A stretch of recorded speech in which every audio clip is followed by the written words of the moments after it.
Welcome to Mendezville Live. With something to talk about, here is Rudy Mendez.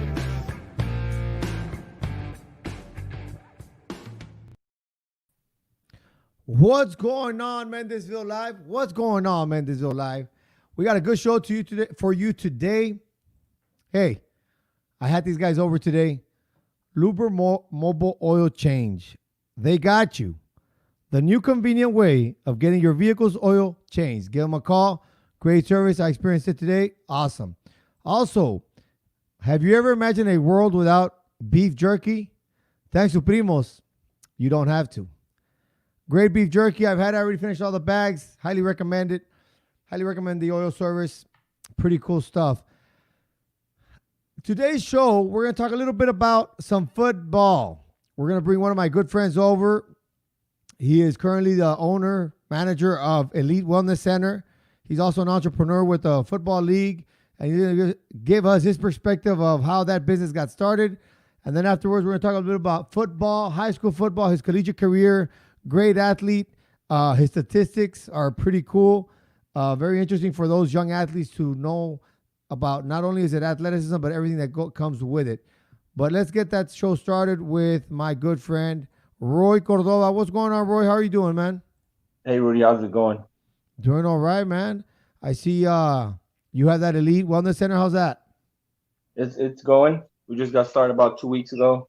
Cool, man. I know I going, was out there. I really appreciate the foot detox. I really enjoyed that, man. Yeah, we offer plenty of stuff. We also offer cupping, some more stuff, alternative therapy, and all that good stuff. Nice. We'll get into that in a little bit, but right now we're going to talk about a little bit about football. So we have another guest. We're going to have one of her position is what? Quarterback? She plays quarterback for you? Yeah, Yoli Peña. She's a play flag football. She's a boxer as well. So cool. We'll bring her in. But so seeing that we're going to talk about football and women's football, I want to say women's football. Can you give us a run through of how you got that? How did that come about? How did you get into that mix? The way it all started was he was my roommate at the time. We were actually playing semi-pro ball, and we were coming back from. Where'd you play semi-pro ball? Yeah, I played for some team called the RGB Gators. Okay, cool. So we were playing up in Uvalde, and we were driving back from Uvalde late at night. We just got our ass beat. Yeah, it was pretty bad. We ended up showing up with about 15 players, and you know how that goes when you show up, when you drive far out of town, and then you don't have that many players show up, so you just got to tough it out, you know. So on our way back, Santiago was on Facebook, or I don't remember what social media was back then. It was back in, I think it's 2010, sometime back. And he ran across some team that was going to get started here in the Valley, which is the McAllen Mystics. And Santiago somehow got a hold of one of the managers, and they were trying to get a team going at the time, and they didn't have any coaches, and I think they only had like 4 players at the time that were interested in playing ball. And so on our drive back, he was telling me about it. He's like, hey, would you be interested in helping me coach a team if we get on it, you know, if we get on board? So I was like, yeah, sure, I'll help you out, you know. He's like, yeah, we got practice on Wednesday, blah blah blah. So this was their practice field was in, I think it was Westaco, one of the parks over there in Westaco, and they had 4 girls at practice, and we're just like, well, what are we gonna do with these 4 girls, you know? And these girls were not in shape, you know, not in the best shape. They didn't look like they had played any sport before, you know. So we're just trying to figure out how we're gonna get them to a point where they could get a team going, you know. So Santiago comes up with an idea. He's like, you know what, we'll throw some marketing on Facebook, and then we'll see how many people show up to tryouts, you know. And then so just to let you know that we had to get a team started within a month, because our first game was going to be a month away. So we had to have tryouts, and then after tryouts, we're going to have to get the team going from there and get them in football shape and to play within a month. So Right. we end up promoting on his page that we got tryouts for women's football, and we had no idea how many girls were going to show up to the game. I mean, to tryouts. So we posted on a Thursday, I think, and we were going to have tryouts on a Saturday, and then we show it's this is on Saturday. We show up on Saturday, and to our surprise, we had about 72 girls show up to practice. I mean, to tryouts. Mm-hmm. 72 girls show up, so we're all like, oh shit, you know, we didn't know so many girls were actually interested in playing football, and so we had tryouts, and we did the 40 shuttle run, you know, simple stuff, threw the ball around to the girls, make sure they could catch and see who could catch, trying to see where we could position these girls in to play ball. So we have these 72 girls, and we were like, all right, we're not gonna cut anybody. You know, we'll just stick to just see who they'll weed themselves out. You know, so Yeah. we start practice on a Monday, and we start hard. We start going hard on these girls. You know, we don't want to let down on them at all. We just, you know, trying to teach them the fundamentals, because some of these girls never played football ever in their lives. You know, so you know, just it's, you know, how hard it is to teach kids to play ball, but now you got to teach girls that have never played any Yeah. sport. You know, So then you do that for so like 3 weeks, and then you go into the season. yeah, we do that for 3 weeks, and so we do that for 3 weeks, and we bust their ass every practice. Like, we go hardcore on it, to the point where me and Santiago look at ourselves and we're like, hey, yeah, you think they're gonna come back? Because we grind them. You Yeah. know, we So got 3 weeks to get let's go ready. ahead and bring Yoli in to see, because you talk about how you have to do marketing and all that. Let's go into get Yoli's perspective on how she heard it, and what went through her mind. I bet Yoli Peña, welcome to the show. Hey everyone, how you doing? Thank you for having me. No, they thank you. We want to know So, about this women football league that's going on. so this was what 2012 back in the day when we first 2011, started. yeah, I was back in 2011, 2011. 12. So I saw it through Facebook. I had been playing football with a co-ed team, and I actually went to go play nationals. And when the Like minute they was it flag football 8-on-8? flag football, correct? Yeah. So I played nationals flag football, and we were pretty good. I mean, we went undefeated in the valley. Then we went up to go play, and I mean, it was every year. I mean, there was no team that would beat us here in the valley. And so when this came up and said it was an all-girls football team, I said, hey, this is I had already some friends that had been playing with me, and I told those girls, come join me, let's go play, let's see how it goes, and we'll go from there. And sure enough, we went to tryouts. I think some people kind of just stood out because they could throw the ball and catch, from some of these leagues, and it went well. I mean, from there it just kind of took off. We had about, I think it was 72 or 78 girls more or less show up at that first tryout, and I think I invited half of the team that I played with. And so it went well. I mean, there was a lot of athletes, and then there were some girls that never played before. We had every age, every size, you name it. Well, hey, Yoli, let me ask you this: seeing that Roy talks about you guys went through practice and all that stuff, girls don't play football in high school. You talk about flag football, co-ed, nationals. What was your what went through your mind, or what was the kind of experience you went through, putting on shoulder pads, putting on a helmet, learning how to tackle, learning how to hit, proper form, all that stuff? What was that like? So we had 1 week with our shoulder pads and helmets because we got all that a little late. We practiced for about 2, 3 weeks. I mean, I already kind of knew a little bit about routes and, you know, throwing the ball and things. But when you start having a real offensive line and working on it, kind of just like arena football. And I had been going to go see arena football, so I said, hey, it's the same thing for women. Once we put on those helmets, I was like, whoa, this is. We actually had to work out. I remember working out our necks so we can Yeah. strengthen up our necks and wear these helmets. And definitely, it was different. So do You you know, have like seeing that you go through that? Do you have like a certain appreciation for the fact that guys seventh, eighth, NFL athletes with that helmet and all that gear? Oh, most definitely. I mean, I'm all a contact athlete. I mean, I used to be a professional boxer, so I've always liked Okay. contact. But definitely, I mean, it's a totally different thing. I mean, I got my air taken out of me a couple times, so I don't think I even got that in boxing. And I see. I mean, it's definitely, I mean, props to football players because it goes down, it goes down. Hard hits. Oh yeah, and it's a workout just carrying just wearing the shoulder pads and the helmet. I mean, and we practice outside, and I mean it's hot, and I mean it's definitely you have to really practice to get used to something like that. But props to everybody that plays football for real. So is this 11-on-11 or 7-on-7, 8-on-8? What is this? Go It's ahead, 8-on-8. Mike. Oh, so how does that work, It's Roy? It's Like an it's eight for on it's eight. it's just like professional It's a football. 50 yard. It's a 50 by 30. hmm Oh, okay. My So do bad. you It's just run like like a like so we have professional arena football. We had it here in the valley, and mm, this is the same oh, it's the thing, same. So it's the same as that? same thing. Yes. Ah, We pretty okay, much had, okay. and we had a at that time. Well, my fiance played arena football, so we had a lot of his plays that were integrated into our system, and I think it helped us out a lot. Nice, nice. So seeing that you're a female playing, what can you tell us a little bit more of like different female mindsets that are on the team?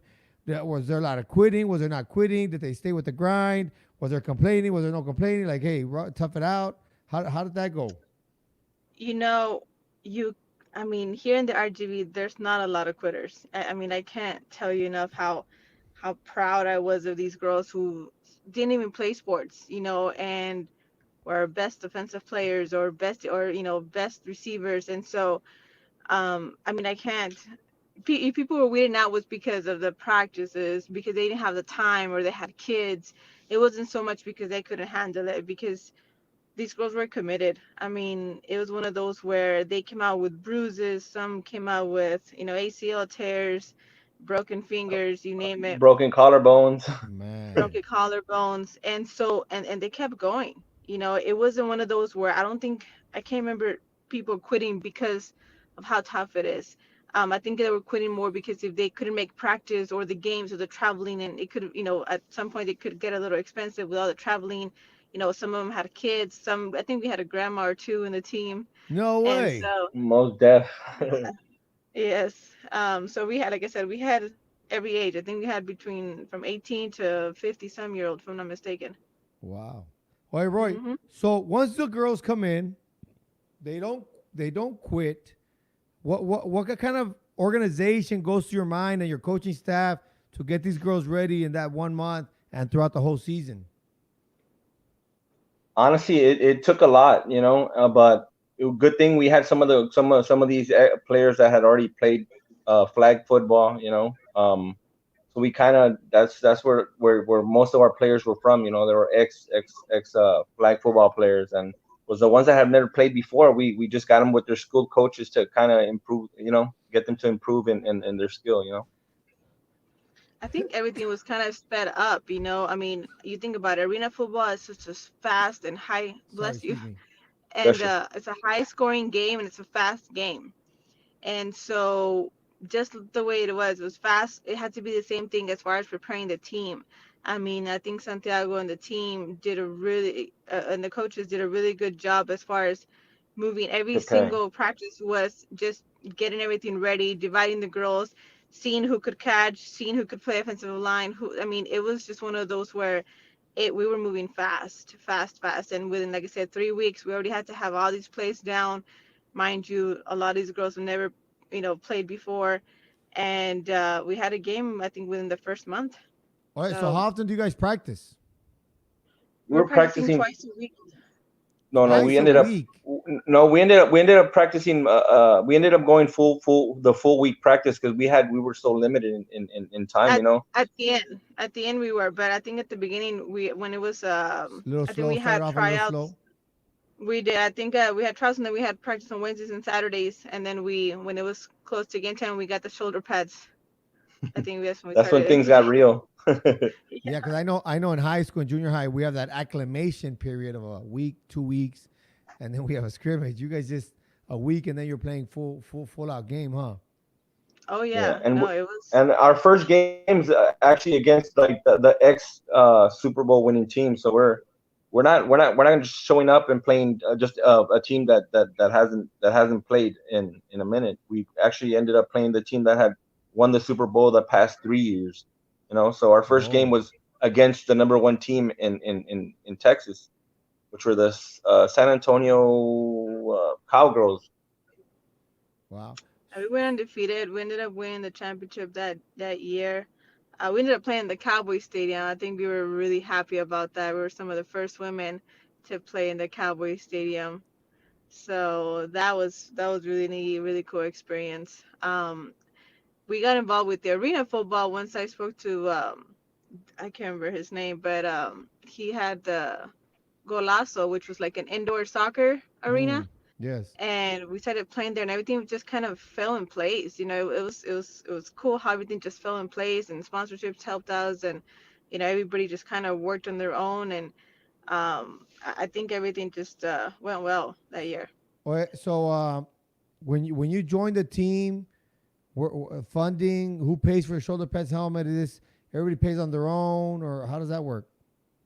I think we did a little bit of both. We some of us did pay on our own. Some would try to get sponsors and help each other out. So we did a little bit of fundraising. We did a little bit of everything. Um, I guess I came from a little experience from, getting sponsorships through my boxing career and stuff. So I was able to help myself out and other girls out as well. And I think we did a little bit of fundraising, and some just had to kind of pay on their own as well.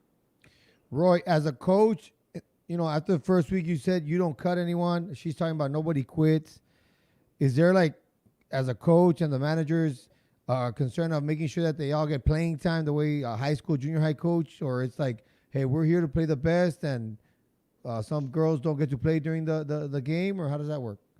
We try to play everybody in the game, but sometimes the games get, they get real competitive to the point where you can't put everybody in, but everybody understood their part, everybody played their part. So From your perspective, Roy, hanging out with, you're a football player, you got to play a little bit, or you were at Kingsville, played a little bit there. You're a high school Rattlers. I see you have that shirt on.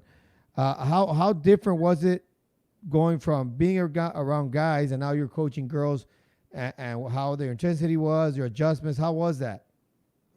honestly, they never questioned anything. That's what I liked about them. Never questioned anything. They grind. They wouldn't back off. They just had that. It's honestly, I love coaching girls. I'm not gonna lie. They'll run through they'll run through walls for you if they believe in you and they know that you're there for their they know that you're there for them.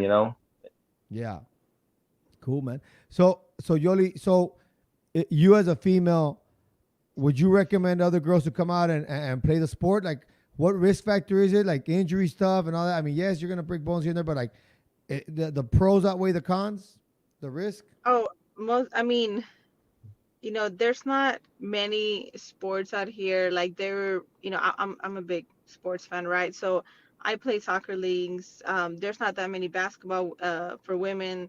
There's not many sports that women can just come out here and play. And so now that football started, it's one way to keep you active, keep you motivated, keep you competitive. And not only that, it just kind of motivates you for yourself. You want to, some at that point we were wearing tights and a sports bra, and so it makes you just want to be better and look better. Definitely, there's a lot of injuries that can happen. I got a torn ACL, I think my second year Oh playing, snap! but yes, and so but I had insurance, and again, so I definitely recommend you to have insurance, health insurance in order to play these sports. But again, it's one of those where after high school, if I mean, I went to go play in college, and you just want to keep that going, and there's not much to do as far as team sports. There used to be women's basketball, not anymore. The flag football team, there's not women's flag football team. It's hard, and so when this happened, it was one way to kind of keep us going. And so I definitely encourage it. I think it's self motivation, And I think it at the end of the day makes you better. It's all about discipline. It keeps you on the ball You and say team yeah, for sure. There's nothing like being on a team. It's so fulfilling. You talk about you played on college. What did you play in college? soccer. I went to soccer and then I came back and why as soon as I turned 19, I became a professional athlete. So they didn't allow me to play anymore. Like a boxer? Okay, you did boxing. Yeah, I correct. I Oh, became a professional athlete at 19. I oh yeah. fought professionally for The about 7 years. the college rules, of course. So Correct. when you guys played Roy or Yoli, how is the game like feeling? Like, is there a crowd? Does it get packed? Do people go? Because see, I always see it. I'm like, man, I wonder if I should go check it out, but I never go. Like, how is that? You know, is it a pretty good atmosphere? We had a really good turnout. I think that the team, Santiago, the coaches, Roy, everybody did a really good job promoting it. It was I can speak only for the first, couple years, but I think we had a full house every time that we played. It was, we invited our families, of course, and they were excited to see us. Yeah. And just people out there, we all of a sudden we started picking up certain fans. They're like, "What? Do you play football?" And we're gonna come see you, and people you didn't even know, and so and little girls were like, "Oh, we want to be like you," and more girls started playing. And after that year, I think we started like a trend, because now there's a lot more football going on. There's a lot of women playing. There's more teams, and I'm excited for everybody that's playing. For sure. I mean, you're being an athlete, high school athlete. You go to play collegiate soccer. Where did you go play collegiate soccer? I first went to Schreiner University. Mm-hmm. I don't know if you know that. So I left to Arkansas, went to Schreiner, and then came back. I was gonna run track here at Pan Am, but by that time I decided to go pro and help out my family with Yeah, getting yeah. paid. The only reason I ask is because a lot of the shows I have are basically it's focused around sports for coaches, for parents, for young athletes, and me and Roy are gonna get into that in a little bit. But at the same, and Awesome. the other part of the show is that we talk a lot about politics, local politics, especially in the Palm View La Jolla area. I stay So away from politics. yeah, yeah, yeah. So I hear you. most people do. Most people do. So, look, for example, I got some comments here. Jose Luis Perez, Heather Carpenter was a player of yours or no? Yeah, And she then, played she played for one of my teams. She played for the Texas right. Wonder Woman. And then Vanessa Basan, she also played. I think she played with you. Loli Hey, Martinez. Loli played with you Vane. guys? Hey, Loli was a hell of Loli. an athlete. They're both beasts, Vane and Loli. Hey, Yeah. hey, let me tell you the story about Loli. So Go ahead. so I call Loli up, right, and I'm like, hey Loli, we're starting a women's football team, and I want you to play because I know Loli was an outstanding athlete back in the day, and she's like, but I'm out of shape and this and that, and I'm like, hey, don't worry about it, we'll get you in shape. So she shows up, and she shows up really out of shape, and I'm like, hey, don't worry about it, Loli, we got you. But she's a hell of a player, man. Loli can How play any many sport. how many players did you get that were like, or how many players did you get that were like in really good shape, and how many were like, okay, the first 2 weeks we're struggling?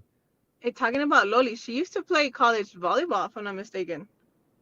I think so. She was a college volleyball Yeah, player. she was very Yeah. athletic. I remember she was very athletic back in high school, and then Yes. after that, I don't And Cuando know what then llegó happened. ahí, cuando llegó ahí, Loli estaba bien out of shape, la pobre. Yeah, but so what? Okay, so Yoli, you played quarterback, mhm. and so it's Yes. how many? I guess Roy or Yoli, how many is it? Like three linemen, four linemen? How does that work? Because I'm not familiar with arena football. You go three linemen, you go center, and of course the two guards, and then you go Right. tight end. So one, two, So three, four, you and can then turn your another like tight end five, into another and the blocker. receiver. So you use a running back always, or like you can always run a spread, stuff like that. Empty Yeah, set, you can run as whatever. long as you have those four down linemen or the three linemen Yeah, and the tight end. The 3. yeah, just Hmm. as long as you got three down linemen. Interesting, nice, nice. Uh, Yoli, And we were I pretty know high scoring. high scoring. Oh, I bet Yeah, you I open mean, up the most of field. our games are pretty high scoring. And, just like I said, arena football in general, professionally, is high scoring. And that's what I think. Did we end up playing? I think when the arena football, didn't we have a doubleheader at some point? We had a doubleheader when arena football was playing, as well. And I think we were doing pretty high scores as well. Not like them when they were hit like 90, 100 points, but we were up there. Oh, so you played and then they played after you? I think, yes. I think we had played and they played, yes. Well, so all the game. Oh wait, but not all the games are indoors. Some are No, outdoors. we played a couple outdoors, correct? Ándale. Cool. We would turn the baseball fields into a football field. We would turn the outfield into a 30 I mean 50 by 30 football field. So Roy, or Yoli, Yoli, do you still like is the league still going on, or was there a pause to it? What happened there? No, they're still happening. I mean, they do have we have one of the girls that's actually playing in Austin, and it's more like a pro team. And then they have I mean teams everywhere. I mean, San Antonio, I think they're playing a championship this weekend, if I'm not mistaken, Austin versus San Antonio. So I mean, it's still going. I know they Wait, have wait, it. They wait. had a couple of teams. This is very interesting. So you're telling me that they're having a championship in San Antonio. So that means they've been playing throughout COVID. I think so, but this is I think they are playing because they have a this weekend. I think they're playing a championship. But I think it's in Austin. I'm not sure if it's in San Antonio, but I think it's in Austin that they have been playing. Yeah, because my thing is, it's more of parents and high school coaches and college is all about afraid of COVID. Some university conferences have canceled their season. Hmm. Some coaches don't want to have COVID. Some parents don't want to have. I mean, some coaches don't want to have high school football if it was up to them. But then when you talk to me about the football, ladies football is going on. It's been going on these past 5 6 months since March. Now I'm interested in. It'd be interesting to know the numbers of how many of those females actually got COVID, positive symptoms, any deaths. Those would be good numbers to know, especially with the fact that football is coming. High school football is coming up, junior high football is coming up, college football is coming up, Right. and that's the main concern with is COVID. So it'd be interesting to know. Yeah, So I wouldn't know too much into detail. I did see it on Facebook that they had a game. I haven't been to their games, and unfortunately, I've been trying to actually go. Not recently, obviously, due to everything going on, but before, I mean, they had a pretty good crowd, and these girls were competitive. I mean, you're kind of looking at some of these girls were ex-professional athletes, so um, I know they go hard, and there's a lot of teams happen. I don't know if they're playing, but I know I think there's a championship though in San Antonio or Austin, so I know they're playing. I don't know about here in the Valley. I don't think so. cool. All right, Roy, and so the team's name you guys were on was the Mystics. Yeah, McAllen Mystics. And That when was was the the first last time you guys? When was women's. the last time you guys? That was the I'm first sorry. women's football team down here in the valley. So when was the last time you guys played a season? The Mystics. Over. Yeah, When was it last year? Yoli. I don't remember 2013 maybe. Not 13. So it's sure. been like 6 years. Have you guys been part of Yeah, and they started. any other team? I haven't. Roy has. I didn't. I I've had I've a. owned two. I've owned two teams. I've owned. No, go ahead. Go ahead, Roy. You've owned two teams. What teams were those? I've owned the Valley Vixens in Harlingen, The and Vixens. we'd get a good crowd up there. We had over 400 people at our games. We had a big crowd. We used to play at White Wing Stadium in Harlingen. We turn the baseball field into a football field. Okay. So both of you We'd started have with the Mystics, and then Yoli stops playing. Roy, you go to the Vixens, and any other team, Roy? the Texas Wonder Woman. Oh, okay. And that's the most recent one, right, Roy? That's the most recent one. Yeah, And I didn't have a team last year, but 2 years ago I did have a team yeah. though. So, Yoli, and did you stop playing because of your knee? Okay. I had stopped playing at that time. I owned a gym, and so it kind of Oh, stopped me from doing my business. And then I worked at I think I was working at the hospital at that time as well. And so it kind of stopped me from proceeding with my gym. And so I had to kind of make a choice while I recover. Since I chose not to have surgery, that would have been my third knee surgery, and I kind of opted out wow. because it was a partial tear. So I decided to sit out for that year. I sat out for a year, did rehab, And then when I tried going back, found out we're expecting our first baby. Oh, there you go. So Well, congratulations on the baby. But of course, thank being a you. mother, Oh, it's a blessing I'm sure a lot of mothers that were playing, it was a little bit challenging for them at the same time. and Yeah, I rewarding give it. though, because some of these kids watching them. I mean, it's rewarding to be able to still play and have your Yeah. kids. I mean, it's a blessing. No, for sure. No doubt. No doubt. Absolutely. I'm Rudy, not these much. these these these these these these female athletes, they have to sacrifice a lot, Rudy, because they got work. Some of these parents, some of these moms are single parents. They got Yeah. 3 or 4 kids that they gotta tend to. So I give it up to all these moms that are out there, giving up their time and Yeah, having to yeah, it's for sure. So let's continue with the journey of managing the other two teams.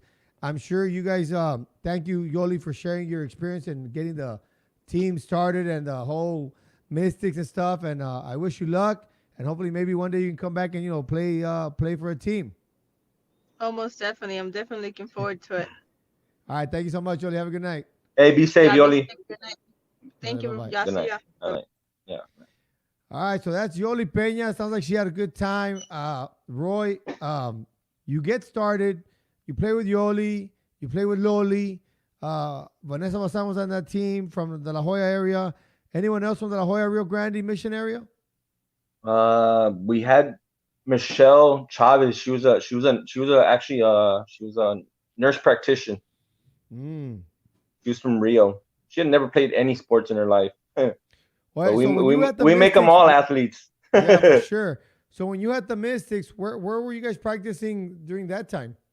We were practicing at that park on what street's that? On Bicentennial. Oh, it was in There's a McAllen. park, yeah, in McAllen. All right, so then Roy, what happened to the Mystics at or did you just they fired you or how did you go from the Mystics to the Harlingen? What ended up happening why I left to Harlingen was I left the second. I went there for the second season, Mm. or the third season, and then I decided, you know what, if I'm gonna coach, if I'm gonna coach a team, I want to make sure it's my team. I can run it the way I want to run it. Oh, I see. I don't. And the thing was that I had to buy into the league because the owner of the league, she owned all 6 teams. Oh, okay. The So owner. So all I six had teams were where were all 6 teams? San Antonio, Corpus, Laredo, Austin, and what was the other So team? mostly South Texas then. Yes, it was all South Texas. But So she the owns the owner of team. she owned all the teams. Yeah. She owns all the teams. You leave the Mystics. You come back into that same league with that owner, and you have to buy a team from her, or you make your own team. I make my own team, and at the same sense, I had to give her a percentage of the team. I think it was like 20% of the team at the time. So you were like a Jerry Jones kind of sort of. Yeah, I was kind of like Jerry Jones, You're but an I was owner. coaching at the same time. I was Jerry You were Jones and Jimmy Johnson at the same you time. you're an owner and a coach of a football team. That's pretty cool, man. So you get started. When you compare the way you started with the Mystics, how did that compare when you started the marketing, the getting the girls coming out, the organization? How different was that for you, or was it about the same? It was hard because I at the time I didn't know where I was gonna get my team started. So I was debating where to start a team here in McAllen, but then I was gonna go. I mean, they had the Mystics, so I'm like, you know what? I'm gonna hit up Harlingen. Harlingen was a location where I was like, you know what? I feel like Harlingen can. There's some athletes out there from San Benito, or, all around that area. Westlaco, I got some athletes from there, but when I started off, it was the first couple of weeks. It was pretty tough because I couldn't find a practice field. We were actually practicing at a I forget the name of the coach. There's this guy that used to play pro ball and baseball, and he had a practice facility over there in Harlingen, and we practiced aside from it, and it was kind of like a farm, so there was like farm animals all the way, I estaban las chivas ahí attacking my players and all that, but that's Yeah. that's that's that's where we were at, and then after the city started finding out about us, they started giving us we started practicing at Victor Park. Then the team grew from there, and we had a successful season. We would play at White Wing Stadium in What? Harlingen. Well, hold on. Before your season, so how did you get girls to come out in the east part of the valley? It was all done through social media. Put 'em- just marketing, social media, and they Yeah, come behind. They marketing, go. social media, let everybody know that we're there. And um, it was all marketing, honestly.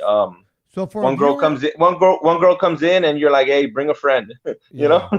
So let me ask hey, you next this. time you come, bring another friend. Oye, it sounds like a multi-level marketing company, man. What's up? And you got to do what you got to do to make it happen. No, for sure. So let me ask you this. So, what's the question is? Would they, for the viewer watching, a female viewer watching, like, hey, you know what? I'm interested in playing next time they have a season, or I want to know about a team.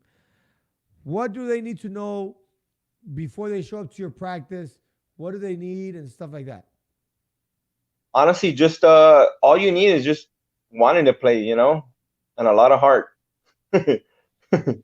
But so they just show We'll up with we'll yeah, show cleats. up. Honestly, all you got to do is show up. We'll get you in football shape. You don't Yeah. have to worry about anything. Just show up, and if you want to put in your time and be dedicated to being with the team, then we'll make you an athlete.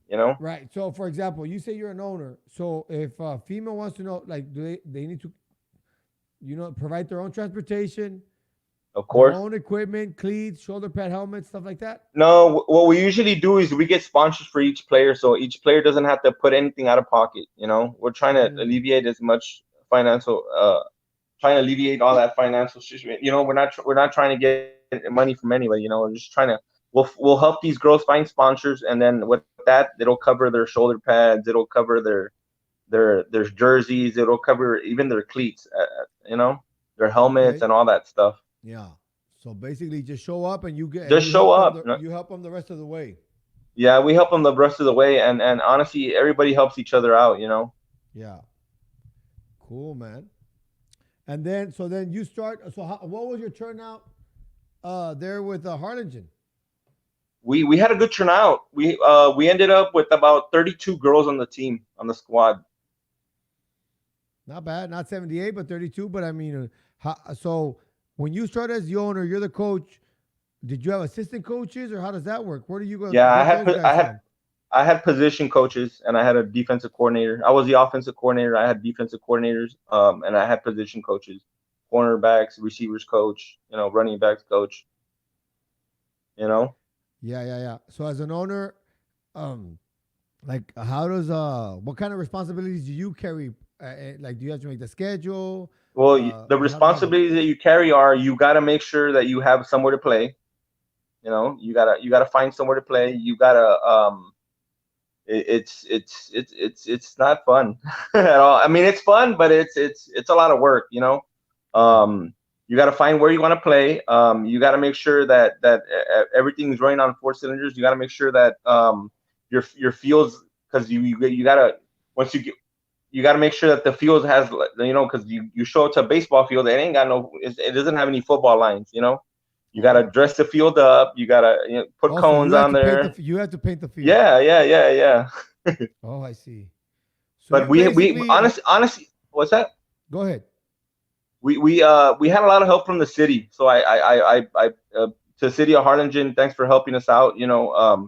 They would help us out with the machines, and then we'd go from there. We'd line up the field, and they helped us out with the White Wing Stadium. They gave us I mean, they rented the field out to us, so it helped out. But we had a place to play. We had big crowd. We would have big crowds too. We had over 400 people at our game. So just imagine that. Oh, nice. That's a good crowd. That's a good. There's some high school teams that can't even fill up a 400 crowd. You know. Yeah.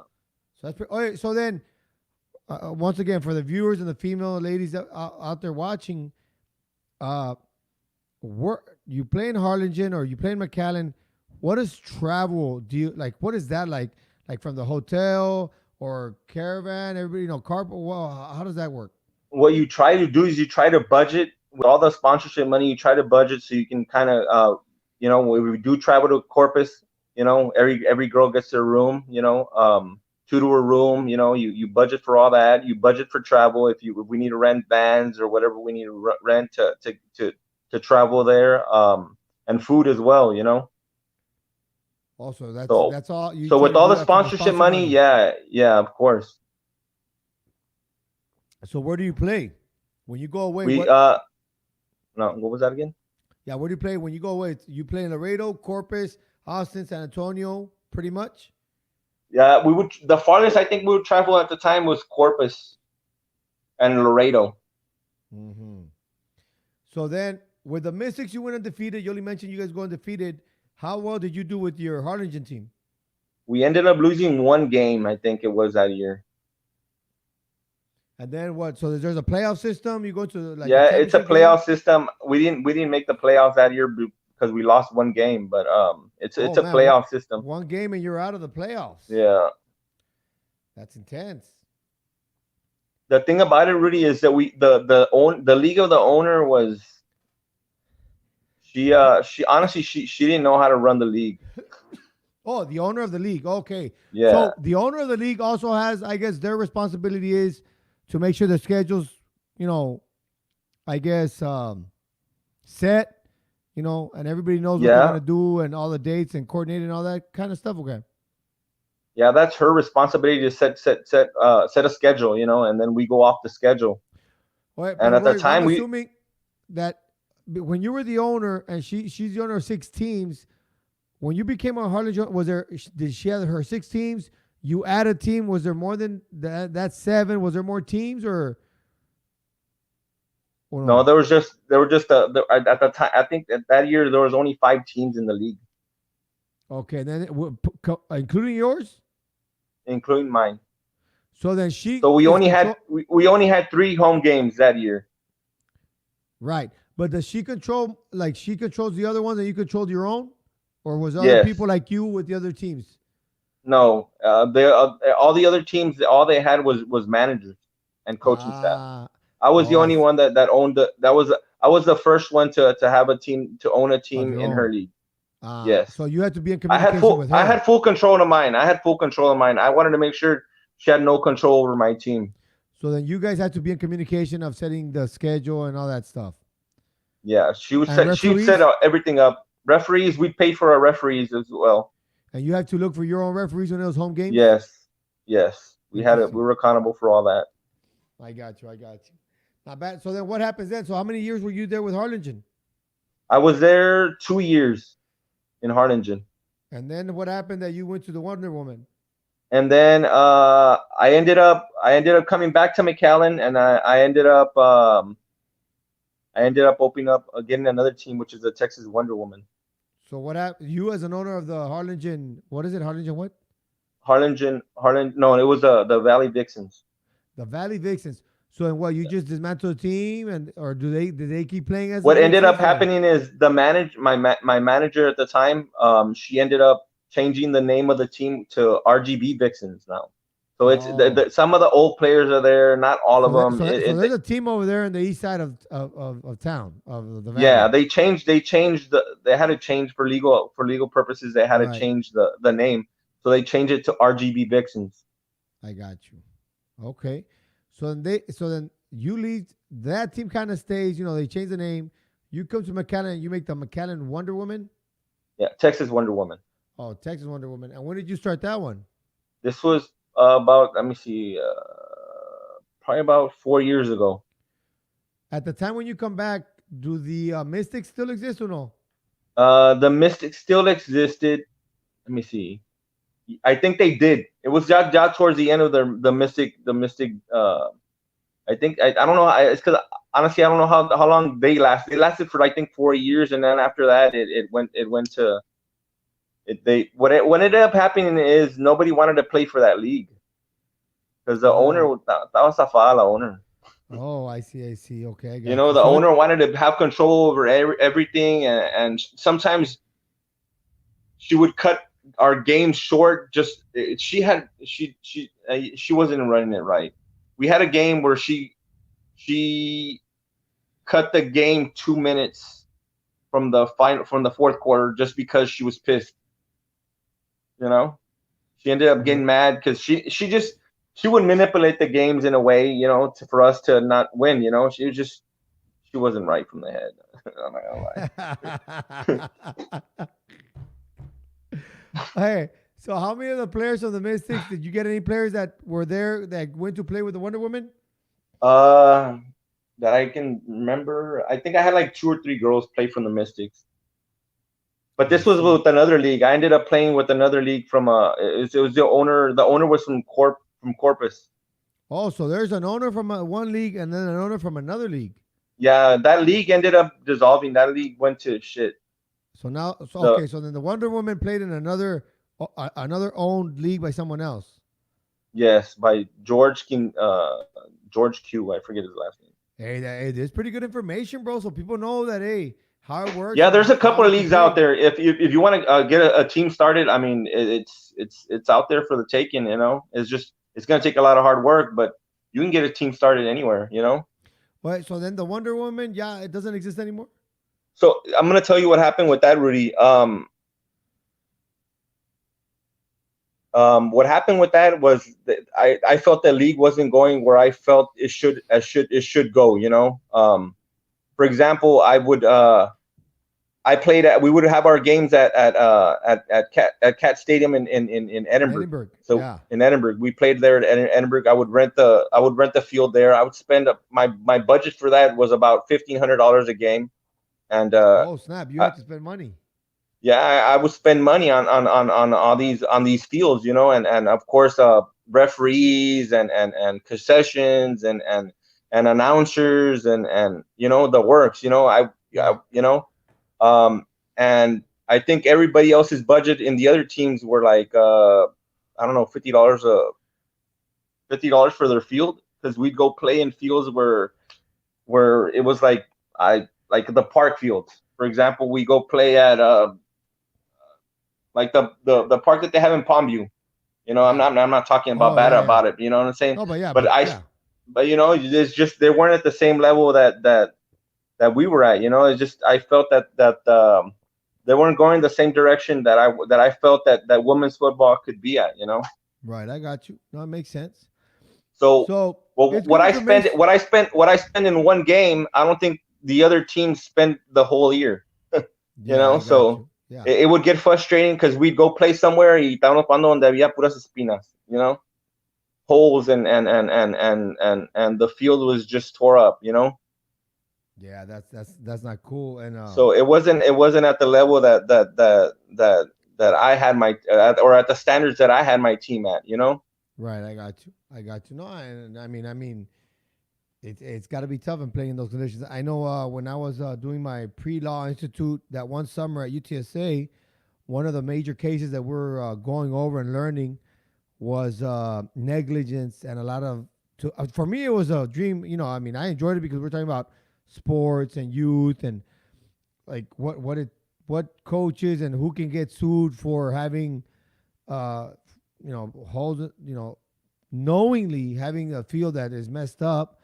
Or like at a track that has cracks or holes that you're like, or, whatever, stuff like that about negligence and making sure that fields are in the right conditions. Roy, now that you've gone through the Mystics, you've gone through the Valley Vixens, now you're with the Wonder Woman. Are you still active in that league or you're not active in that league anymore? As of now, no, because I feel that it's not where women's football should be at, Right, okay. But there's still teams out there that are. There's still teams out there, but I had a big vision for it, and once it started going south with once I started seeing the decline in everything else, I was just like, you know what, it's not worth my time, because I'd put everything in it, I'd go all in, and I had I would go all in, and I would see everybody just it was just something that I felt that it wasn't going where I envisioned it, So then, as a female, go ahead. I wanted it for it to get to the point where these girls get paid, Oh yeah, that'd be. Oh wow, that'd be pretty. Cool. That's my vision. I want to see these females get paid especially for their time and their effort and all the sacrifices that they do. Yeah. but not everybody has the same vision, you know. That would be pretty cool though. Getting paid to play a little bit of football, that's not bad. Yeah, it would it would jump. I'm not gonna say it just like you would have to have professional athletes as well, you know. But there's a lot of girls out there that can ball, you know. You got a lot True. of ballers out there, you know. Yeah, I got you. All right, Roy. So we talk about women's football, all fine and dandy. That's pretty cool. So for all the females that were watching, now they know. Now let's get to know for all the parents and the athletes around the area your journey in football. You got to play some college. We're gonna talk about you. You're wearing the Rio Grande Rattlers shirt. I'm sure you remember the beating we gave you your senior year over here and at Rio Grande. The Coyotes les dieron una paliza. Well, actually, it was a real good game. Let's don't worry, don't fix it. Now we're gonna talk football, high school football, boys football, athletic training, your experience with the game. Give me a minute, Rudy. Let me Don't worry about it. Let's start with your statistics because we're going to talk about college. And one of the main goals is to get kids to go to college. Let's talk because your stats speak for themselves in the sense that you should have gone and played at least college ball. How tall are you, Roy? 5'11". 5'. Oh, must be not. I'm over here 5'8". 5'11". High school weight. You were what? Like 170, 180? 180. I ran a 4.5. You ran a 4.5 in the 40, and you were a hurdler. Yeah, I was a hurdler. I could have gone and go run anywhere in hurdling as well. So did you while you were in high school? Did you make like the state in hurdles or no? No, I ended up doing regionals. I'd always get third in regionals. You know what? If I would have ran my time, I had a state time, but I don't know. I would choke, I guess you could say. No. No. Let's not talk about you would choke. How much work? How much work did you put into your track workouts? To be honest with you, Rudy, my junior year was where I had my best time. I ran a 38.68 my junior year. And everybody else in the valley was running 41s. You know. What was your so let's talk about work ethic. What kind of week for the kids watching? What did your week look like in training during the week? I was about to say. Well, for example, if I was running a 300, I'd be running 400s, you know, with hurdles. Right.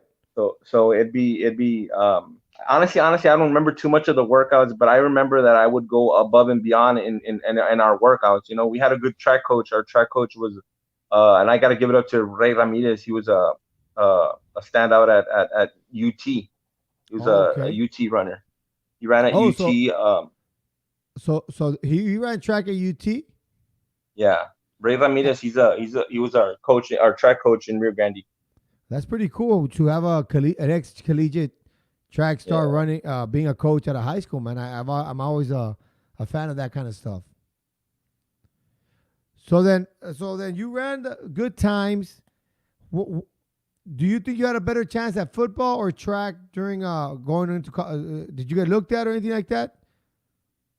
In all honesty, what ended up happening was I was young and all I wanted to do was play ball. So school wasn't on my number one priority list.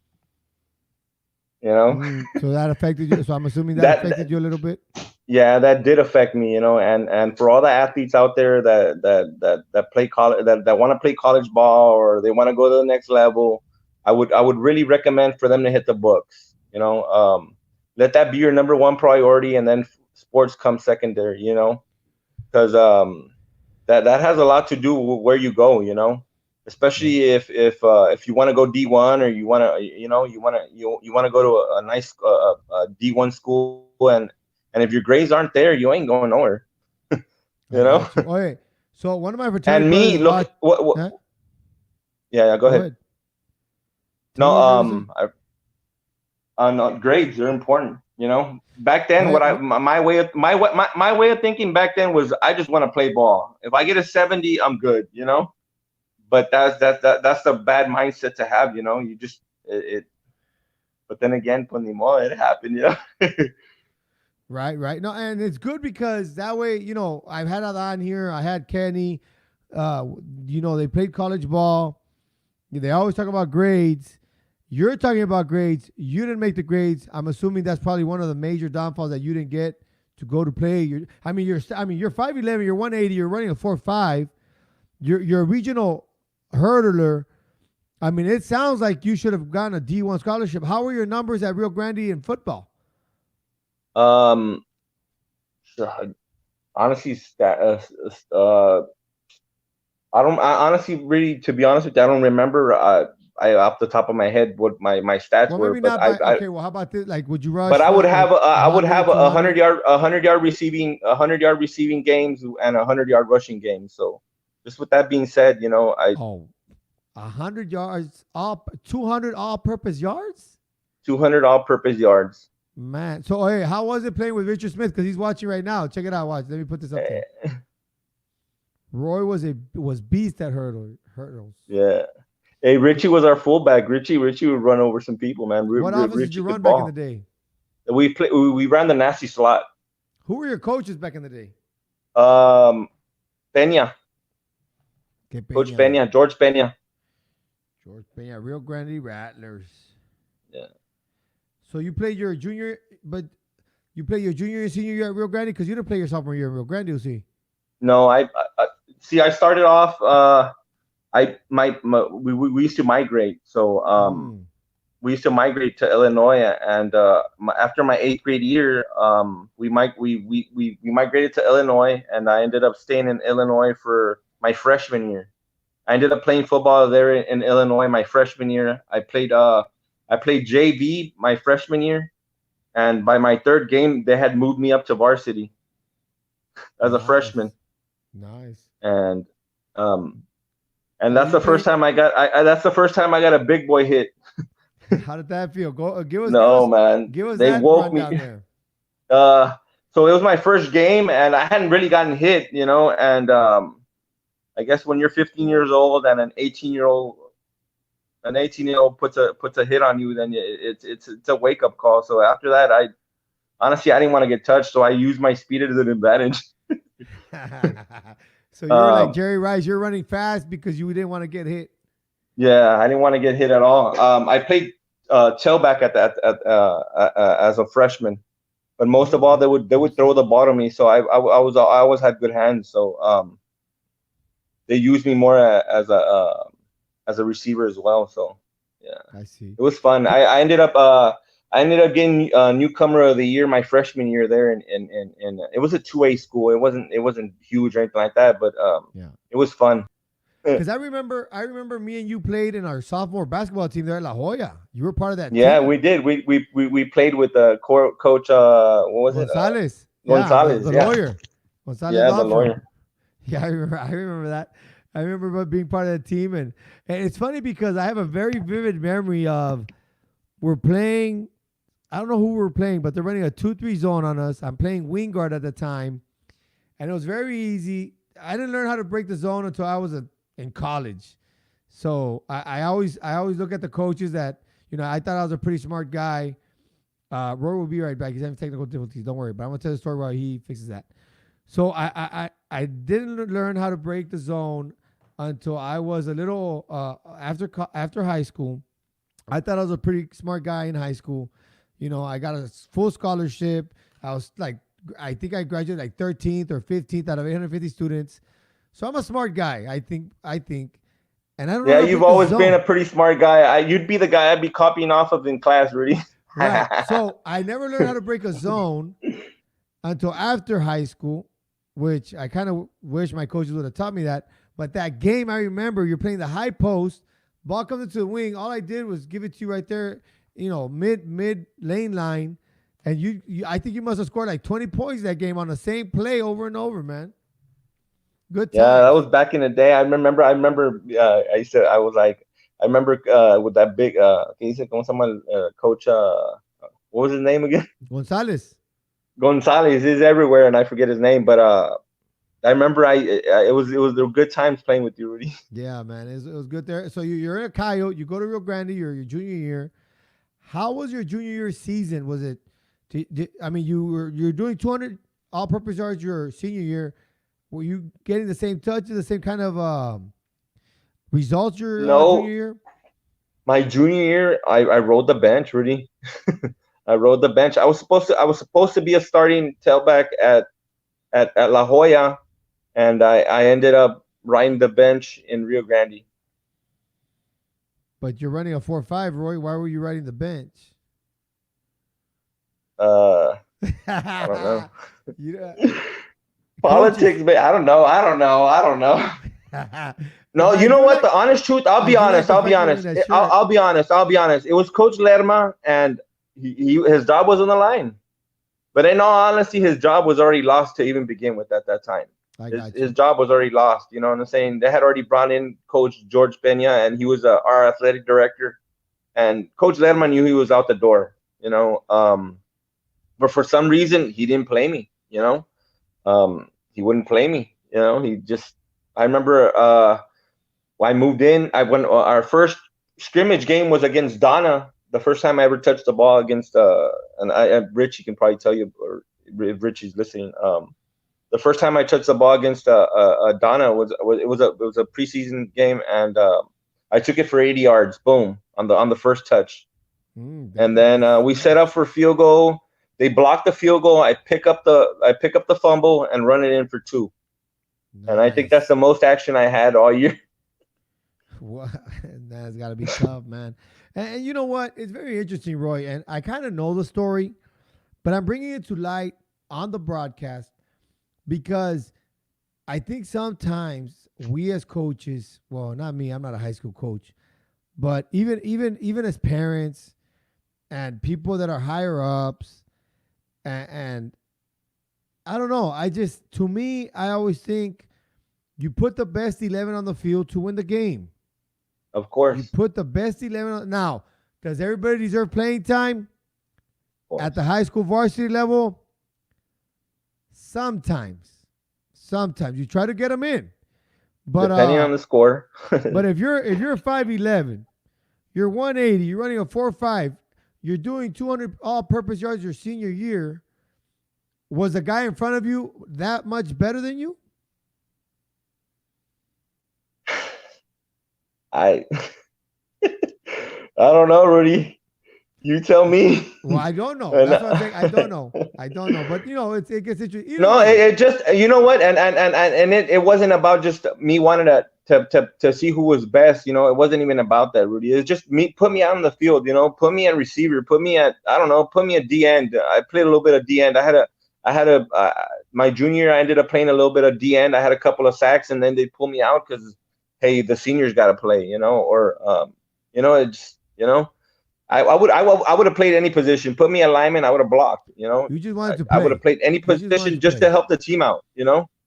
I'm not a selfish player either. Right. All right, Roy. So then I know. So okay, whatever. You graduate Rio Grande. You had your good senior year. So when did you get to Kingsville? I didn't get to King. Me and Abel had signed on National Signing Day, and then I You didn't both end up signed? going. I didn't know you had signed. Yeah, we both signed on National Signing Day, and So April signs to Kingsville. Where did you sign to? to Kingsville. Oh, you both were going. Oh, okay. I didn't know that. I didn't know you had signed. Yeah, So but then you still got so you still got picked up. yeah, I still ended up going to Kingsville, but I didn't end up going. I ended up staying back. Something ended up happening. I didn't end up going my freshman year. I ended up staying here, and then going into a spring ball, I had a couple of colleges call my mom up, and I was like, you know what? This is a sign. I got to go play somewhere. So I ended up leaving to Cisco Junior College over there close to Abilene. It's like 45 minutes away from Abilene or something like Excuse that. me. Bless you. Right. Thank you. So I end up at Cisco Junior College, the spring ball, Yeah. and I'm up there, and mom drops me off. You don't have no cell phones. You don't have Google to ask Google where college is at or what Oh it's yeah, back in like, the day. or Yeah, do yeah, any yeah. research on it, or find out Right, what the college is like, or whatever. But right. I give a lot of thanks to my mom because she always had my back no matter what. Yeah. So she drives. I think it was. I think it was like 10 hours or 11 hours that she drove to go drop me off, and then she drives back, and pues ahí estás, mijo, anda, you're there, get it Bye. done, Good and luck. bye Dios te bye. bendiga. Good luck. And so what ends up happening is I become the starting receiver there, and right before we have our first scrimmage, in practice, I'm running a slant route, and I'm running down the middle, and I dive for a ball, and I end up landing on my shoulder, and I end up breaking my collarbone. Oh man. So that was your season right there. So then it set me back. So the rest of the spring ball, I had a broken collarbone. And then what happened? What happened? So in Was the fall, was did you I come back in the fall and play I ended up coming back in the fall, and then I was like, you know what? I'm gonna go back to Kingsville, and that's when I ended up going back to Kingsville. in the So in fall? the fall, yeah, in the fall I So went so back. you go I ahead. ended up going back to Kingsville, and we're in Kingsville, and I ended up. I didn't have to try out or anything like that. I was in the team. I was in team practice and all that, and Automatic, I like so. ended up Okay, so getting. I mean, there's a process you go through that. Hold on, time out. So, because I don't know what you went through, I'm interested. Is you break your collarbone, you're out for the spring. Where are you during the summer? When do you call the coaches? How do you register to go to Keysville to make sure that? What process do you go through to make sure that you're going to be on the team come fall? Because they already knew about me. All I had to Right. do was show up. I registered and I showed up, and I skipped the line, and boom, I'm in practice. Boom, practice field, So then because the coaches didn't you know know you were I going to show up. no, they did. I went to go talk to them, and they're like, all right, well, you're in. Just But register, get your stuff right, and you're in. okay. So you make a So phone that end, call. Yeah, okay. yeah, I end up going to practice, and then I end up. And to be honest, Rudy, throughout, I was a hothead. I was the athlete que hey, me valía madre. I'd be like, hey, sabes Roy, qué? everyone that's known you since high school, we all know that. Yeah. So and to all my teammates that are listening, if they do listen, I apologize for being a hothead, and if I was an ass to them at any point, I apologize. Yeah. You know, So then you talk to the coach. you there? You take care of registration. Two-a-days or I take football care of practice starts. registration. So you show up before school starts. 'Cause obviously you have football I practice. show up. And how does that hmm go? How does that work? It goes good, and then until I start, I don't know. Me and the defensive coordinator started bumping heads. But so when You there? when you get to Kingsville, what position were you gonna play? Receiver. Oh, I see. So did you automatically go into were you a starter, or you were like still trying to buy your spot back, like No, prove that you deserve to since be a I had starting been receiver? transferring so much, my NCAA wasn't right. Oh, okay. So I was gonna have to sit out that year I and see. not play. Okay. I got So you. my NCAA wasn't right because of all the transferring I had done. So my Yeah. my NCAA wasn't right. So I was gonna ride the bench that year and Guaranteed. then come back, So you're just gonna guaranteed. practice and train. Yeah, practice and train. I got you. But I ended up the I don't know, me and the defensive coordinator didn't like me at all. I guess because I was burning his corners all the time. I was making him look bad. So me and him would bump heads a lot. And one practice, he grabbed me by the face mask and try to Walk. push Can me you walk around. us? Can you And walk us through that? Can you walk us through that experience?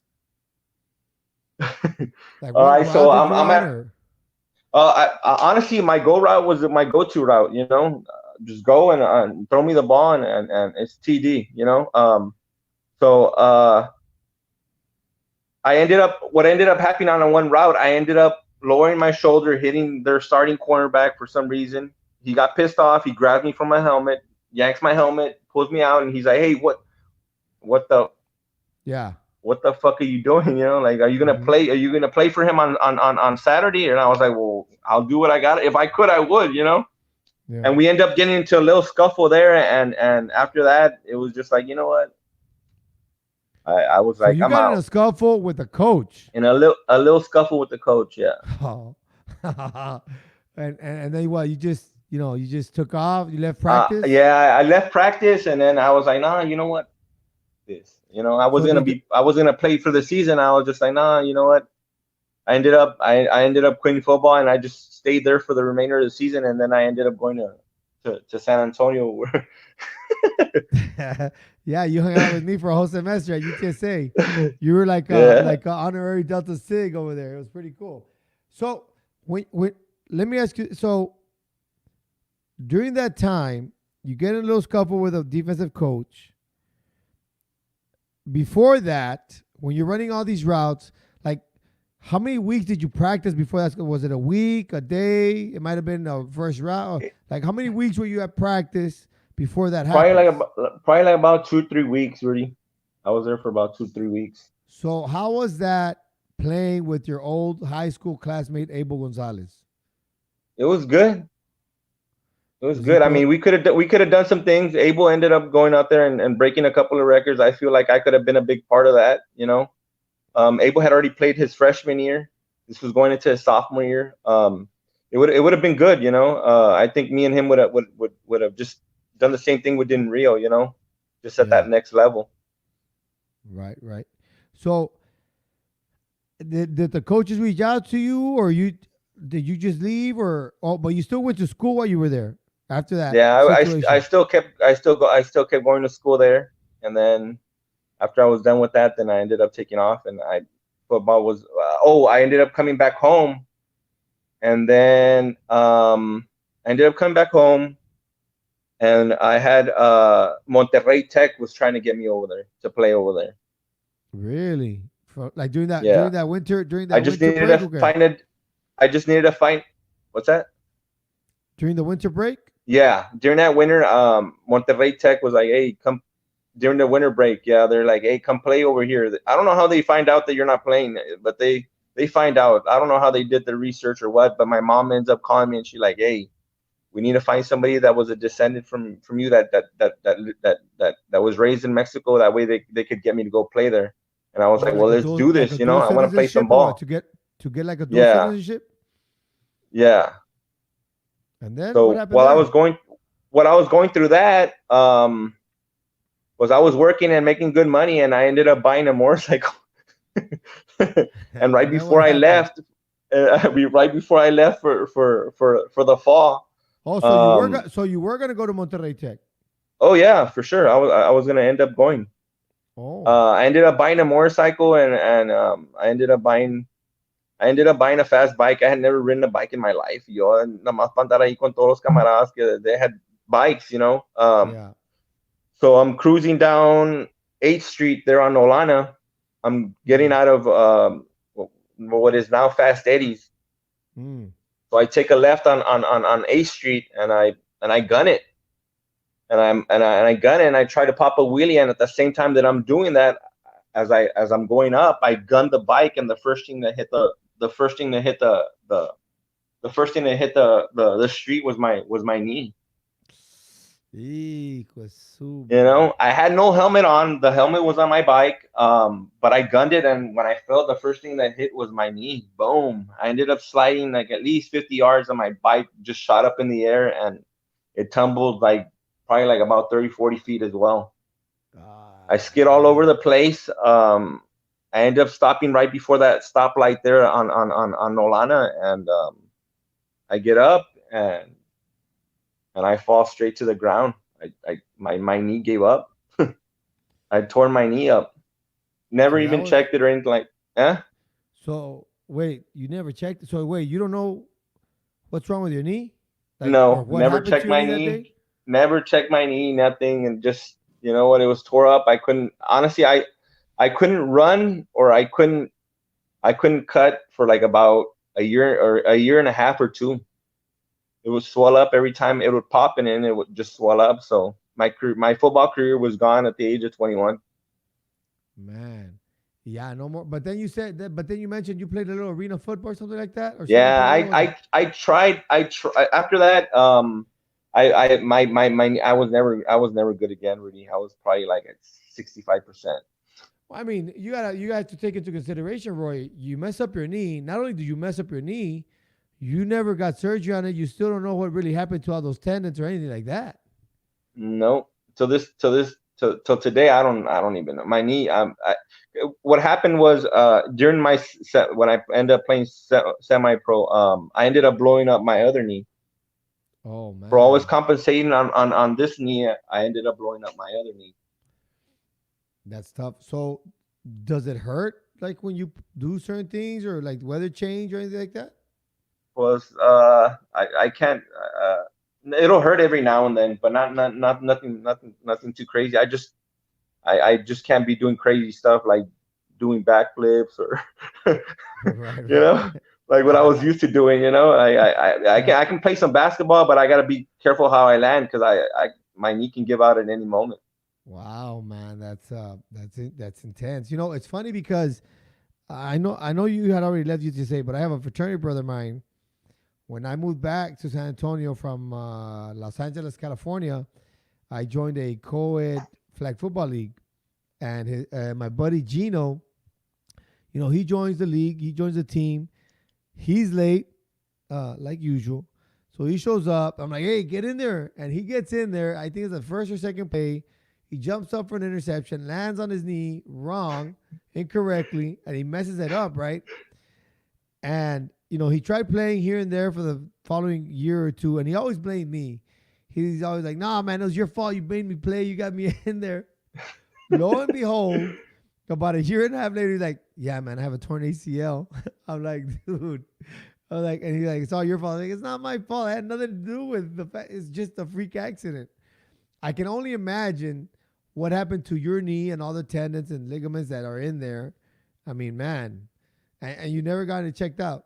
It was pretty bad, Rudy. I was that same night I was laying in bed and I would move At the and my leg hospital. would At the my hospital. my foot would stay like that and my knee would move. So just imagine that. Oh man. And this was at the I would hospital? twist. Yeah, no, this is at home. I never even touched the hospital. I'm just like, you know what? I'll just tough it out. So you're telling me, wait, time out. So you're riding a bike, no helmet, you pop a wheelie, you mess up your knee, you fly for like 50 yards, and you never went to the hospital? No, I tried walking it off. I couldn't, but it was pretty bad, Rudy. Honestly, I went into a real bad depression around that time because I all I knew was to me I'm not gonna say I probably would have made it to the pros, but I was striving towards that, Yeah, you weren't gonna give up. You were gonna keep trying. Oh yeah, I was gonna keep going till they said sabes que no more or I my career ended like it did. But the way I Right. saw it, Rudy, and the way I saw it was God took my talent, but He didn't take my life because my life could have ended right there and then, Rudy. If I would have fell straight back, cracked my Right. skull, and I would have wound up there on 8th Street dead, Yeah. So the way I saw it, and it's just that God took my talent, but not my life, Yeah. and No doubt, that's man. just the No way doubt. life You're is, still right here. Yeah. Yeah, for sure. Yeah, because I didn't have a helmet on. I had a couple of friends get killed by cracking their skulls, in a motorcycle accident. I had two friends killed that year, Man, unfortunate. in a motorcycle accident. So I was lucky. I was lucky to come out of there just with, a bum knee. Yeah. Well, it's excuse me. So it was either good. I mean, it was kind of cool that the fact that you end up at UTSA with me and Isaac for that spring semester. We had a good time there at the University Oaks. It was nice. It was fun, man. It was fun. That's where I got to meet you more. I mean, even though I already knew you from high school. Well, so you go through all this stuff, man. You go through all this stuff. You have a lot of talent. All these numbers. Let me ask you this: what kind of advice would you have for young athletes and parents of young athletes coming up and coming? The advice I'd honestly give them is school first, like I said, and sports second. You know, in all honesty, I don't be a hothead. You know, don't try to think you're better than everybody else just because you're an athlete. You know, just because you feel that you got it, you feel you got all the talent in the world. You know, be respectful to your coaches. You know, be coachable. Respect your peers and love everybody around you. You know, especially for the love the people that are there for you.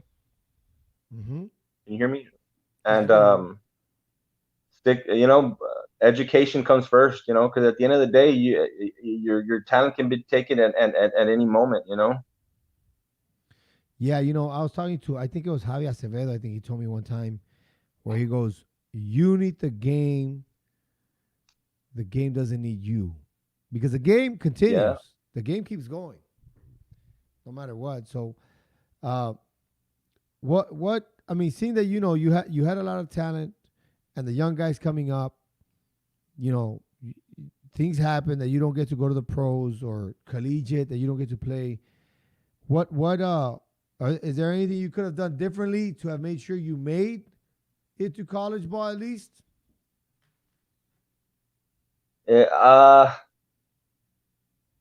if I would have had honestly, if you have some, if I would have had some guidance, because Okay. I was raised by a single parent. You know, my mom was the one having to put up with 4 kids. You know, it's hard for parents to especially a single parent to kind of tell your kid it's a hothead, or that's always just doing whatever he wants. Um, if I would have had a little bit of guidance, maybe, or a bigger brother that would have been like, hey, sabes que you need to stay on track, or Right. try to keep you on the right track. So if you got somebody that or if you got a parent that helps you out, hey, listen to what they got to say. Yeah. The reason I asked, Roy, is because some of the as coaches we talk is the different factors that affect high school kids, right? And especially talented ones like yourself. And we talk about factors of guidance. People have to work, uh, boyfriend, girlfriend. Just different things. And how was that in There'll Rio be Grande for plenty. you? There'll be plenty of time for girlfriends. Believe me. How, you how, know. how was that for you in Rio Grande? What But kind of factors did you face? um, yeah, they can get in the way, Rudy. In all honesty, girls can get in the way. They can fog your vision as well. So you got to just get a plan and stick to it. That's what I recommend. Get a plan. If you what is you lay out your goals and you start killing your goals one by one. Yeah. So if you got to make a game plan. You got to have a game plan and you got to stick to it. No doubt about that. I think Adan And and Kenny. Oh, you got to and play with Kenny, no? Did you play with Kenny yeah, or practice with I Kenny? andaba Kenya. I andaba Kenya and Kingsville. Me and him were tearing it up on the practice field. Nice, man. Great guy. Great coach. Good stuff. Any other words for people out there, Roy? Um,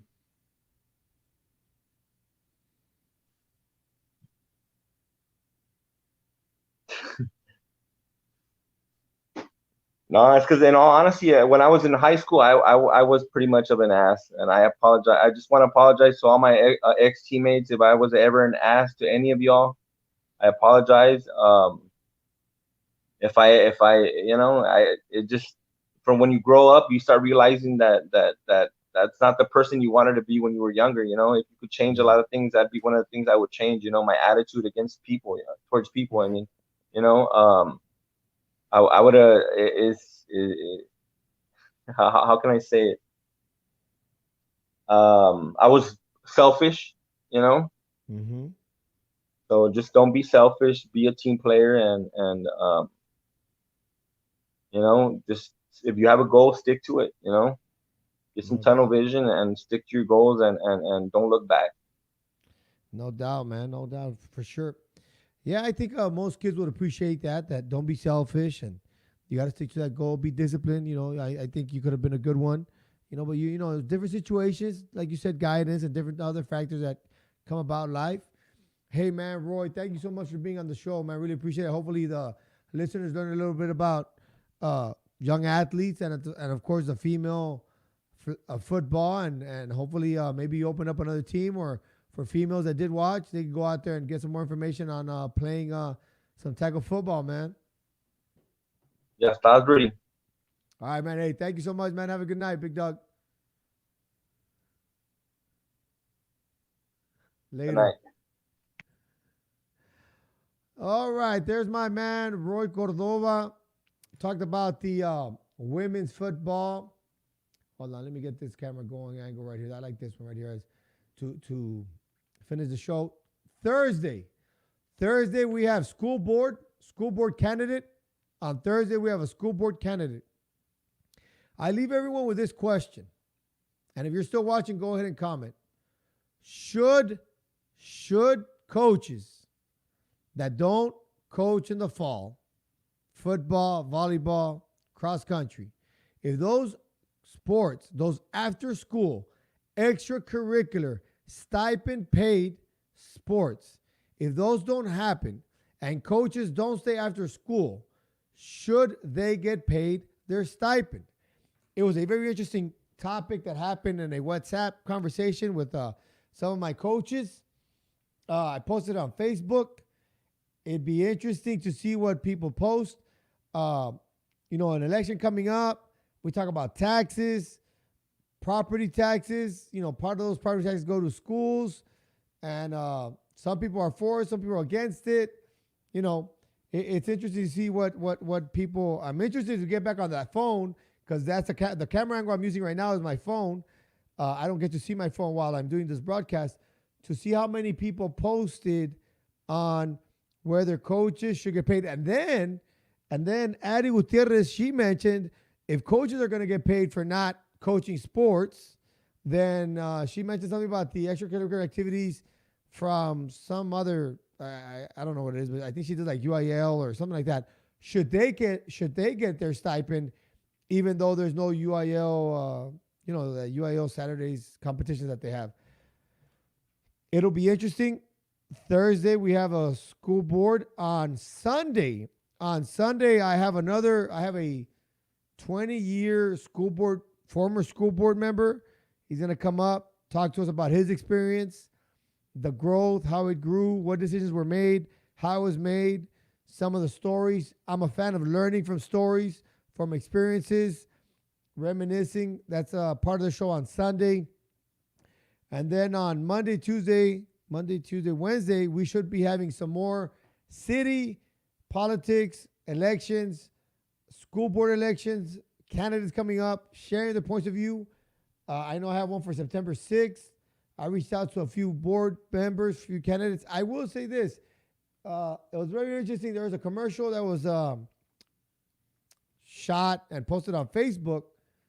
And we're going to talk about that. We're going to talk about that on Thursday. So stay tuned. Tomorrow we're taking the day off. There will not be a Wednesday show because it's my daughter's birthday. I'll be taking the day off for that. So I'll see everybody on Thursday. I do need some exiting music, but for now, it's just peace. Take it easy. You guys have a good night.